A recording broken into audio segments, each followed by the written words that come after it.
Okay, we have Matthew Schutte, Director of Communications from Holo, and we're just going to ask you a couple of questions for Crypto Ticker about the new Holo port.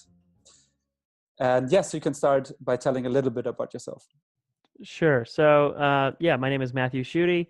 I work with a group called Holo. We've put out something recently called Holochain, which is an alternative to blockchain technology.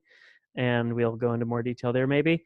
And we're crowdfunding right now for the first real big application on top of Holochain, which is called Holo. And Holo is an incentivized hosting ecosystem. So Holochain enables people to run distributed applications, literally peer-to-peer applications. So you can do things like you could do a Facebook scale app just on the phones of the users. So 1 billion users, and they're just using their phones.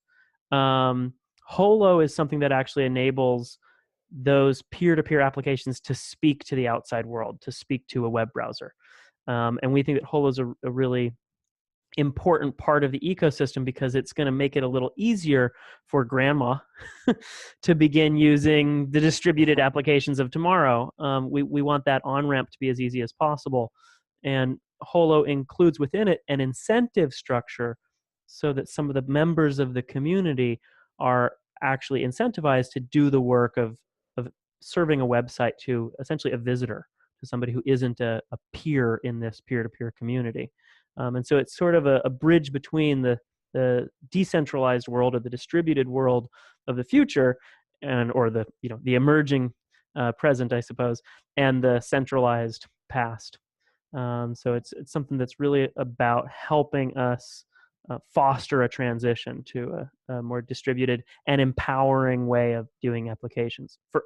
For us, the focus wasn't on tech. The focus was on how do you make it so that individuals are in charge of their own lives? How do you make it so they're in charge of their data, they're in charge of their applications, and they get to essentially steer their digital lives? And so that's what we've been building towards. And we don't want it to just be like a Puritan fantasy. We want it to be practical and adopted. And so Holo is one of the key first steps in helping to start that adoption path for most people.